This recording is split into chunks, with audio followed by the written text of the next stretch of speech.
La Coupe du Monde 2026 a officiellement débuté ce 11 juin sur le continent américain. Pour cette édition historique, 48 sélections sont en lice dans un format inédit entre ambition des nations africaines et polémiques liées à l'organisation. Le plus grand rendez-vous du football mondial promet déjà son lot d'émotions et de débats. Le CICB a accueilli ce 11 juin le Bara Challenge Women 360 Impact Day, placé sous le thème « Elles entreprennent, elles innovent dans le vert, elles transforment le Sahel ». L'événement a réuni des femmes entrepreneurs engagées dans les secteurs verts et innovants afin de promouvoir des solutions durables pour le développement du Sahel. À partir du 15 juin, les propriétaires de motos à 2 roues et de tricycles sont invités à faire immatriculer leurs engins auprès des services compétents. Cette mesure gouvernementale vise à renforcer la sécurité et à lutter contre l'anonymat des véhicules. Mesdames et messieurs, bonsoir. Elles entreprennent, elles innovent dans les verts, elles transforment le Sahel. C'est autour de ce thème que s'est tenu ce 11 juin 2026 au CICB, le Bara Challenge Women 360 Impact Day, une rencontre qui met en l'honneur les femmes entrepreneurs engagées dans les secteurs verts et innovants pour un développement durable du Sahel. Djeneba Samaki. Face aux défis climatiques, environnementaux et économiques auxquels le Sahel est confronté, les femmes apparaissent de plus en plus comme des actrices incontournables du changement. C'est dans ce contexte qu'entrepreneurs, innovatrices, décideurs et partenaires se sont réunis pour réfléchir aux moyens de renforcer la place des femmes dans l'économie verte et de soutenir des initiatives capables de transformer durablement les communautés. C'est vraiment un outil du Bara Challenge Women 360 que nous avons lancé il y a 6 mois de cela, dont l'objectif c'était de sélectionner des projets innovants. Donc quand on a lancé l'appel à candidature, nous avons reçu près de 500 projets.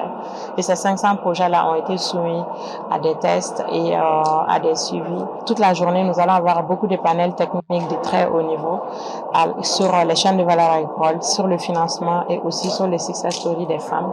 À la suite de ça, nous allons donner les distinctions, donc les top 10, les 10 entrepreneuses qui vont intégrer le programme d'accélération seront annoncées. Pour beaucoup de participantes, l'innovation verte constitue non seulement une opportunité économique, mais aussi une réponse aux enjeux environnementaux auxquels les populations sahéliennes sont confrontées. C'est ce problème de climat-là que nous cherchons à résoudre, pouvoir produire vraiment toute l'année sans s'arrêter, avoir des produits disponibles tout le temps et à tout moment pour les clients. Parce que des fois, par exemple, pour la tomate, on verra qu'à la saison pluvieuse, on va avoir pénurie de tomates. Mais nous, avec la serre, on peut produire même en saison pluvieuse, même en saison de forte chaleur, on peut produire à tout moment. C'est vraiment là le problème que nous voulons résoudre ici au Mali. Le Bara Challenge Women 360 Impact Day se veut ainsi un cadre de réflexion, d'inspiration et d'action pour promouvoir un leadership féminin plus fort et plus inclusif au Mali. C'est vraiment pour accompagner ces entrepreneurs-là à se faire un réseau et comprendre que l'entreprise, ce n'est pas juste faire son produit. Il faut écouter les experts, il faut comprendre la géologie, il faut comprendre la géopolitique, il faut comprendre l'économie, il faut comprendre le financement. À travers cette journée d'échange et de partage d'expériences, le Bara Challenge Women 360 Impact Day entend démontrer que les femmes ne sont pas seulement des bénéficiaires du développement, mais également des actrices majeures de la transformation économique et environnementale du Sahel. Bientôt, la circulation des motos sans plaque sera interdite. Cette mesure découle d'une décision du gouvernement qui invite les propriétaires de motos à 2 roues et tricycles à faire immatriculer à compter du 15 juin leurs engins auprès des services compétents. Si cette opération est présentée comme une mesure de sécurité, sa mise en œuvre effective reste toutefois un défi. Abdelaziz Haïdara. Les motos à 2 et 3 roues devront désormais être identifiables sur l'ensemble du territoire national. Dans un communiqué publié le 10 juin, le gouvernement a invité les propriétaires de motos de 2 à 3 roues à procéder à l'immatriculation de leurs engins sur l'ensemble du territoire national. Cette mesure, motivée par des impératifs de sécurité, prévoit une opération spéciale d'immatriculation qui débutera le 15 juin auprès de la Direction générale des transports ainsi que des services régionaux et sous-régionaux. L'annonce a été favorablement accueillie par de nombreux citoyens. Bon, nous avons parce que moto be identifié ala be do moto choueta la ni moto chouena folo moto be choueta ka ta fere bon na kera absa kere do be bula quoi parce que n'i ka moto identifié no san i b'a ye a suɲɛman di a sanman di fana. Selon les usagers, l'identification des engins facilitera également le travail des forces de sécurité en permettant une meilleure traçabilité des motos et une recherche plus rapide en cas de vol ou d'infraction. A bɛ suɲɛni ko nɔgɔya quoi a ka fisa yɛrɛ de parce que n'i ka plaque b'i ka moto la i ka moto identifiélen no k'a dɔn ne bolo hakilina ɲumanba de don gouvernement ka o ko ye. Ne yɛrɛ b'a bila n kunna o ye pour que ka se ka jamana yɛrɛ ka baarako yɛrɛ nɔgɔya bolo fana quoi ma donc n b'a fɔ maliyɛn denw ɲɛna u ka taa plaque kɛ moto la i bɛ taa sɔrɔ a daminɛ population t'a faamu mais tagala ɲɛfɛ u yɛrɛ bɛ n'a ye tiɲɛ yɛrɛ la an ka hɛrɛ de don quoi. Toutefois, certains observateurs rappellent que cette mesure n'est pas une première. Des initiatives similaires avaient déjà été annoncées par le passé, mais leur mise en œuvre s'était heurtée à plusieurs difficultés. Le principal défi reste donc l'application effective de cette décision sur l'ensemble du territoire national. Ça bɛ ne kunna quoi gouvernement bɛ kuma o kuma fɛ a tɛ appliquer jamana kɔnɔdenw fɛ bon maintenant ne b'o défaut bila yɔrɔ jumɛn na ne b'o défaut bila gouvernement ka bolo de kan parce que e tɛ se ka fɛn fɔ jamana kɔnɔ tile fila tile saba k'a tɛ appliquer. Reste à savoir si, cette fois-ci, l'immatriculation des motos dépassera le stade de l'annonce pour devenir une réalité sur l'ensemble du territoire national, d'autant plus qu'elle intervient dans un contexte économique et social difficile.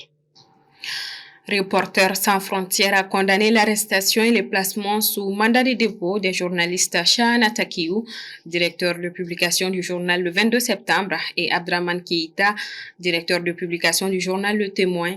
Le premier est poursuivi pour des faits présumés d'atteinte au crédit de l'État. Le second est accusé de régionalisme portant atteinte à l'unité nationale et au crédit de l'État. RSF dénonce une atteinte à la liberté de la presse et s'inquiète du rétrécissement de l'espace civique au Mali. Direction le Burkina Faso, à l'heure où le pays fait face à des défis sécuritaires et économiques majeurs, Ouagadougou a choisi de se tourner vers ses propres ressources plutôt que de dépendre des bailleurs de fonds traditionnels. Le pari était audacieux, convaincre la diaspora et les épargnants nationaux de mettre la main à la poche pour financer le développement du pays. Avec 151,5 milliards de francs CFA mobilisés en moins d'un mois à peine, le premier emprunt patriote burkinabé s'impose comme un signal fort, celui d'une nation qui entend reprendre en main son destin économique. Lancé le 6 mai dernier, le premier emprunt obligataire destiné à la diaspora burkinabé et aux investisseurs nationaux a largement dépassé les espoirs placés en lui. Avec 151,5 milliards de francs CFA récoltés à la clôture des souscriptions le 6 juin 2026, l'opération a excédé plus de 26 milliards de francs CFA son objectif initial de 125 milliards de francs CFA. C'est le ministre de l'économie et des finances Aboubakar Nakanabo qui avait officiellement donné le coup d'envoi de ce mécanisme inédit conçu pour canaliser l'épargne des Burkinabés de l'intérieur comme de l'extérieur. L'emprunt se décline en deux volets, une première tranche de 45 milliards de francs CFA sur 5 ans rémunérée à 6,75%, une seconde de 80 milliards de francs CFA sur 7 ans offrant un rendement de 6,85%. Les fonds ainsi mobilisés seront investis dans des chantiers structurants comme la création d'une zone franche industrielle agroalimentaire, le développement d'infrastructures énergétiques, la construction de logements sociaux et l'aménagement des routes. Cette initiative traduit une ambition de réduire la dépendance du pays au financement extérieur traditionnel tout en faisant de la diaspora un acteur à part entière du redressement économique national. Le gouvernement entend ainsi poser les bases d'un modèle pérenne de financement tourné vers l'investissement productif et les infrastructures dont le Burkina Faso a le plus besoin. Et nous ouvrons la page consacrée à la Coupe du Monde.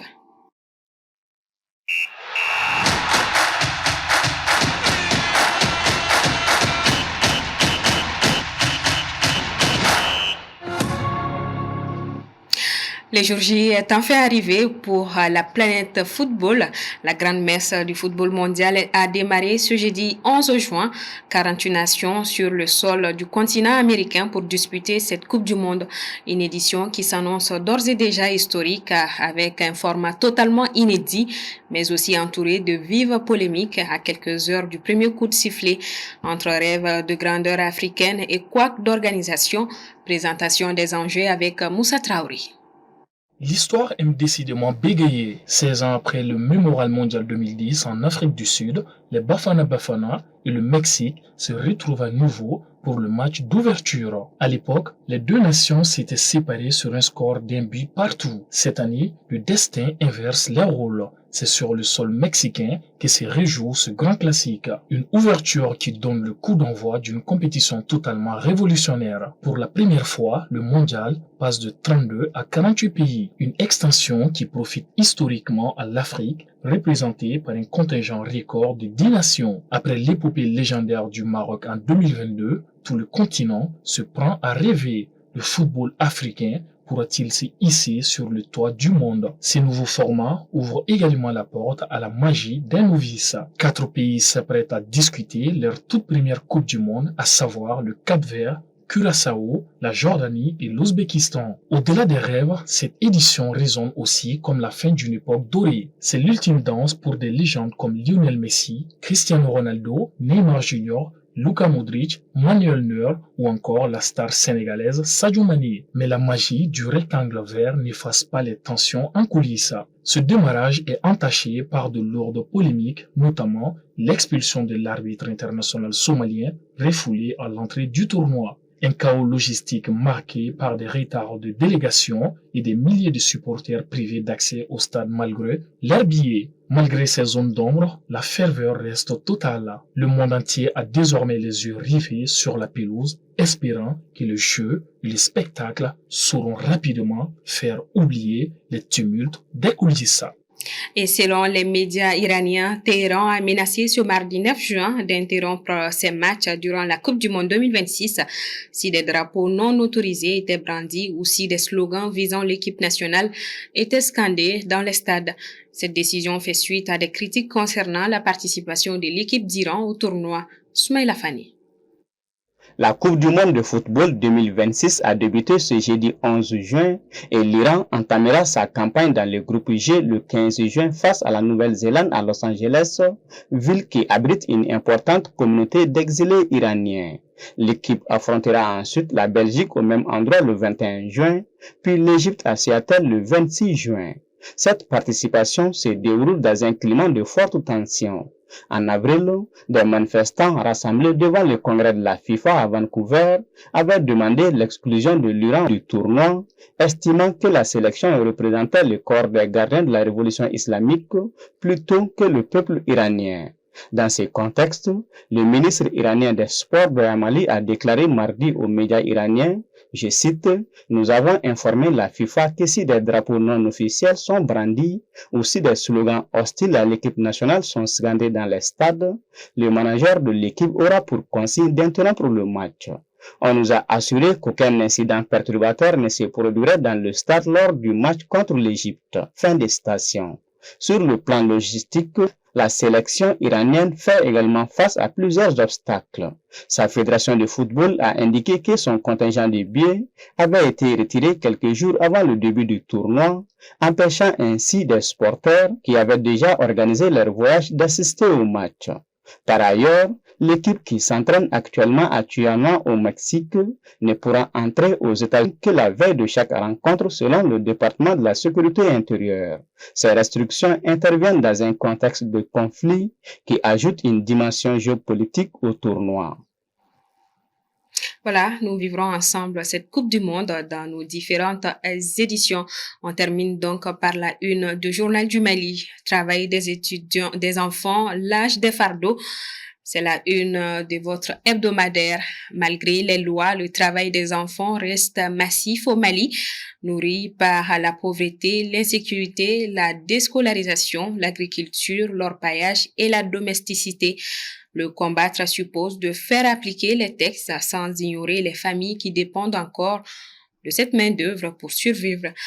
Antiterrorisme, l'Étau CRSR, Diaspora, les trésors du retour ou encore Aigle, le pari da Silva sont d'autres articles que Journal du Mali vous propose dans ce nouveau numéro à lire et télécharger sur www.journaldumali.com.